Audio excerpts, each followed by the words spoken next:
Éclat de vie. Se relever. Un podcast qui aide à soigner les plaies et à penser l'après. Les accidents collectifs et les attentats, de par leur violence, peuvent causer un psychotraumatisme dont l'impact varie selon l'exposition au danger, les circonstances du drame et l'histoire de vie de chacun. Comment ces épisodes de vie tragiques peuvent nous fragiliser ? À quel moment faut-il s'inquiéter ? À quel moment faut-il consulter ? Je suis Avril Prosper, psychologue au sein de la Fédération nationale des victimes d'attentats et d'accidents collectifs. Dans ce podcast, je serai accompagnée de victimes et de professionnels ayant touché de près ou de loin ce phénomène si complexe. Ensemble, nous tenterons de décrypter les causes de ces blessures invisibles, d'en comprendre les symptômes et de partager des méthodes de soins.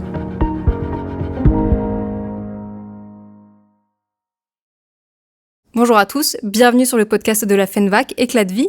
Je suis aujourd'hui avec Sylvain Goujard qui est en face de moi et qui nous accueille à Lyon, dans le cabinet dans lequel il pratique, Symbiose, qu'il a pu créer il y a quelques années maintenant. Alors Sylvain, vous êtes psychologue clinicien, psychothérapeute. Vous avez été vice-président, puis maintenant directeur scientifique de l'Association européenne des psychologues sapeurs-pompiers. C'est exact. Vous intervenez également sur le DU que vous avez cofondé avec Martine Bouvard, le DU de psychologie d'urgence à Chambéry, à l'université de Savoie-Mont-Blanc, où vous enseignez également.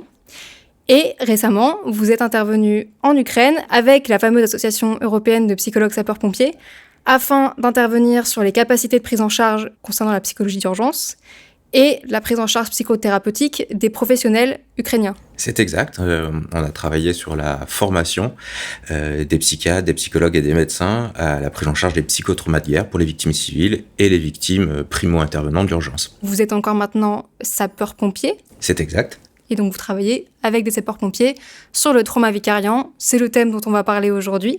Donc pour commencer tout simplement, qu'est-ce que c'est le trauma vicariant ? Alors le trauma vicariant, on doit le définir par rapport au trauma classique. Le trauma classique, c'est un trauma que l'on attrape, une blessure psychique, une blessure mentale qui se provoque lors d'une confrontation à un événement à caractère très critique.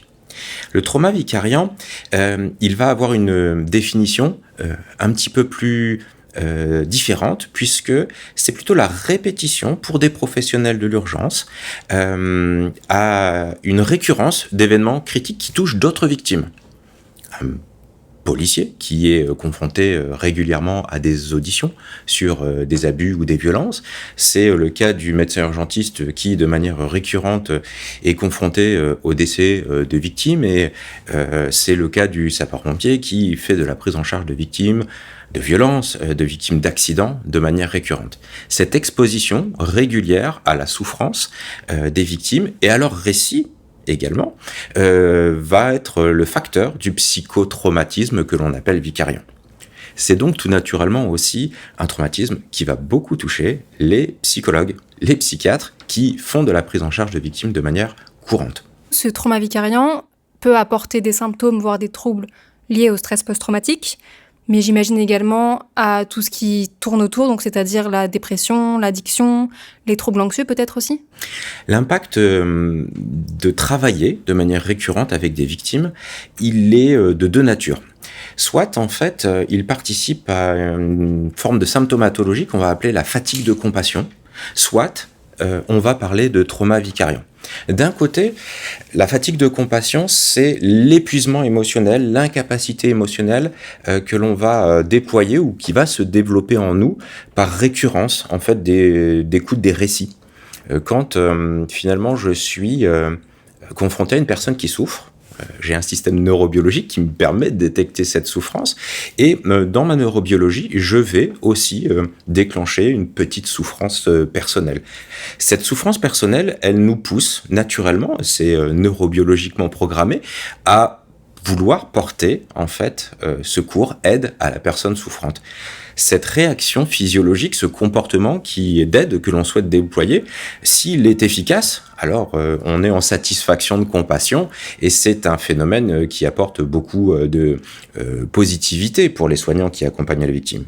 En revanche, de nombreuses fois, on a la sensation d'une souffrance qui est trop grande, qui est trop complexe, ou d'une impossibilité à soigner ou à soulager la souffrance de la victime. Et à ce moment-là, le système compassionnel, qui est à l'origine plutôt positif et aidant, devient un système trop coûteux pour les personnes qui tentent d'aider. Donc ça, c'est la fatigue de compassion. Le trauma vicariant, c'est une autre définition. C'est des symptômes qui vont être très proches en fait du stress post-traumatique. Et finalement, c'est toujours les aidants qui, par découverte en fait des horreurs que vivent les victimes, vont s'approprier indirectement, progressivement, au fur et à mesure des récits, leurs images, leurs peurs, et finalement on a un système où on développe du traumatisme alors qu'on n'en a pas vécu directement. On développe du traumatisme sur la base de l'écoute et des récits de nos victimes. Et du coup, j'imagine que cette fragilité, parce qu'en effet, c'est important de faire attention à la patientèle pour éviter d'avoir plein de détails liés à plein de victimes d'un même événement.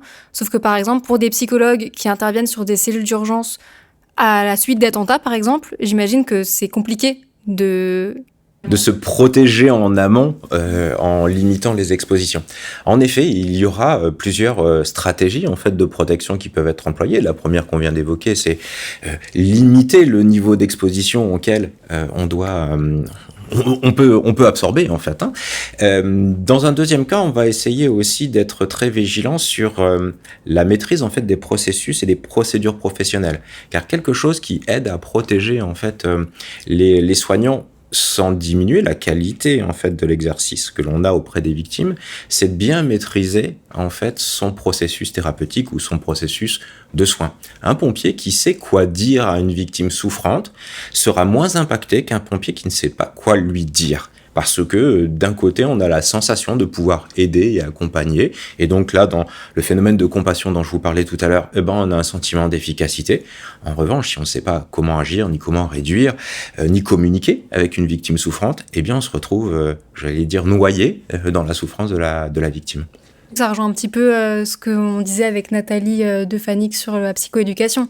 J'imagine que les sapeurs-pompiers qui ont été formés et qui sont capables de donner des éléments de compréhension aux victimes, comme vous le disiez, arrivent mieux à gérer peut-être les symptômes qui peuvent se développer derrière. Tout à fait. La connaissance en fait de l'existence de la fatigue de compassion et du trauma vicariant est aussi un facteur d'aide.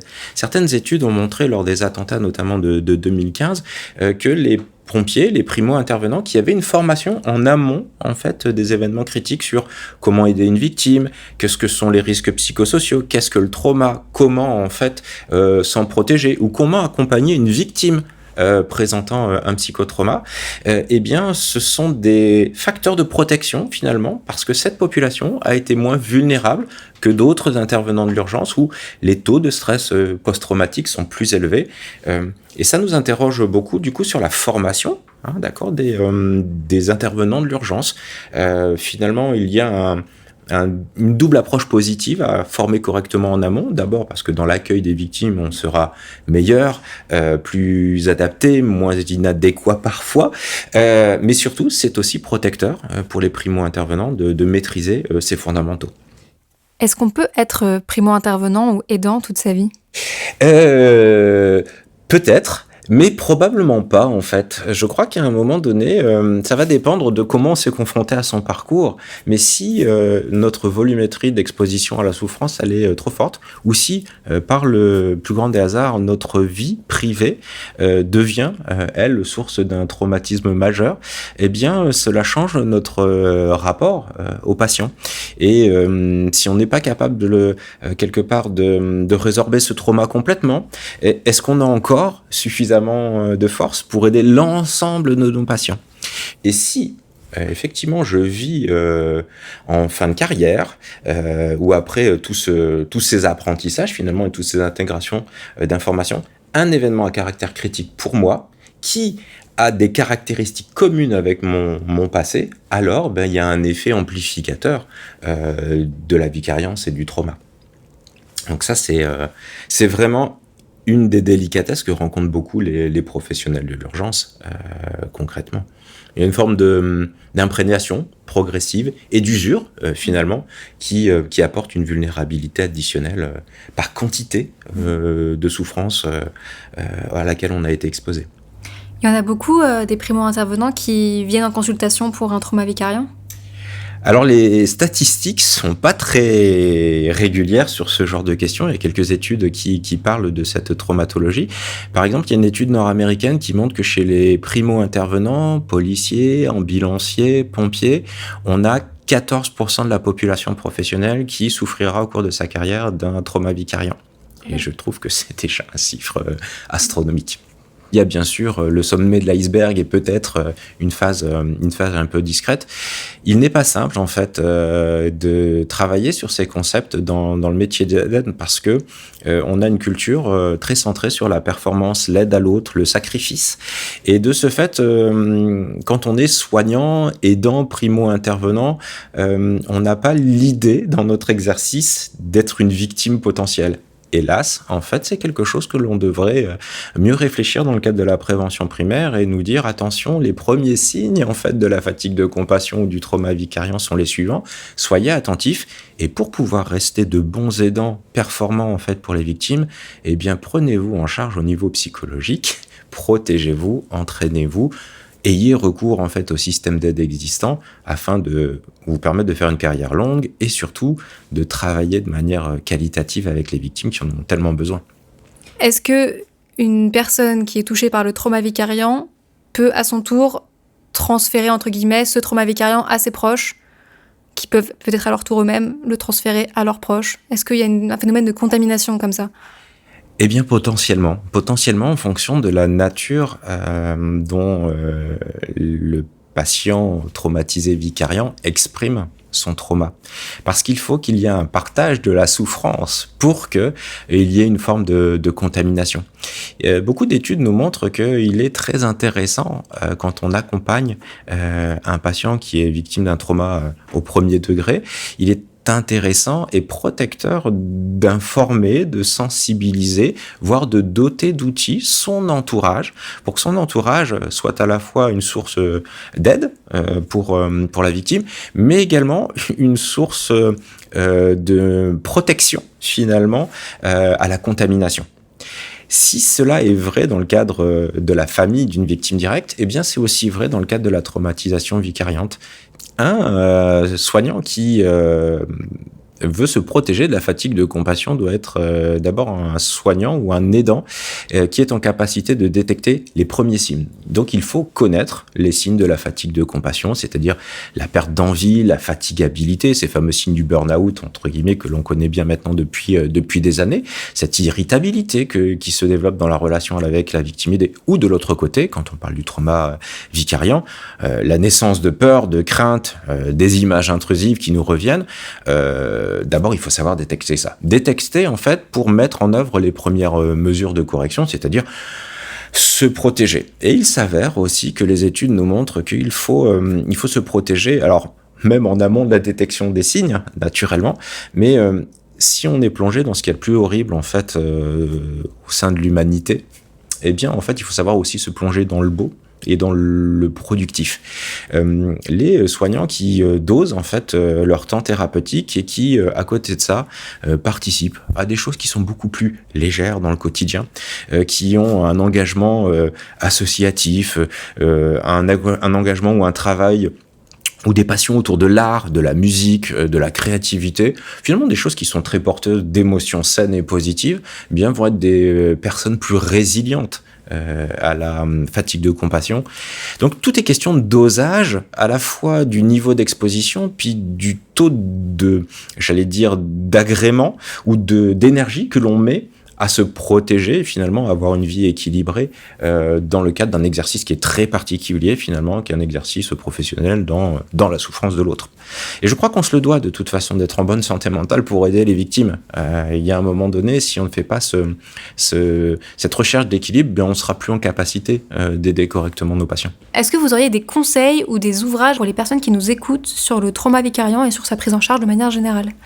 Nos amis canadiens ont beaucoup travaillé sur la question et on a la chance d'avoir de vrais ouvrages en langue française qui sont de très bonne qualité pour les primo-intervenants, policiers, pompiers, militaires, soignants. Notamment, vous avez un ouvrage qui a été rédigé par Pascal Brion qui s'appelle « Entretenir ma vitalité des dents », qui est un excellent ouvrage, très facile d'accès, avec une somme de bons éléments diagnostiques, de compréhension et d'auto-aide qui sont proposés aux soignants. Donc c'est un ouvrage que je recommande fortement à la fois aux personnes que je forme, mais aussi à mes patients qui sont des primo-intervenants. Parfait. Écoutez, merci beaucoup Sylvain Goujard de nous avoir reçus du coup dans votre cabinet Symbiose à Lyon. En ce qui nous concerne, chers auditeurs, on se retrouve dans 2 semaines, mardi à 6h, à partir de 6h du matin. Si d'ici là vous avez des questions ou que vous souhaitez échanger avec une partie psychologie ou juridique de la FENVAC, on est disponible au 01 40 04 96 87 ou directement sur le site de la FENVAC au www.fenvac.org. Merci beaucoup, bonne journée.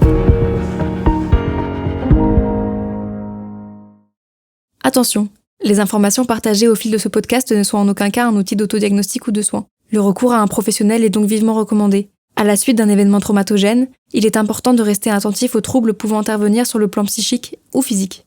La FENVAC peut vous orienter vers des praticiens habilités à répondre à vos besoins. En cas d'urgence, contactez le 15.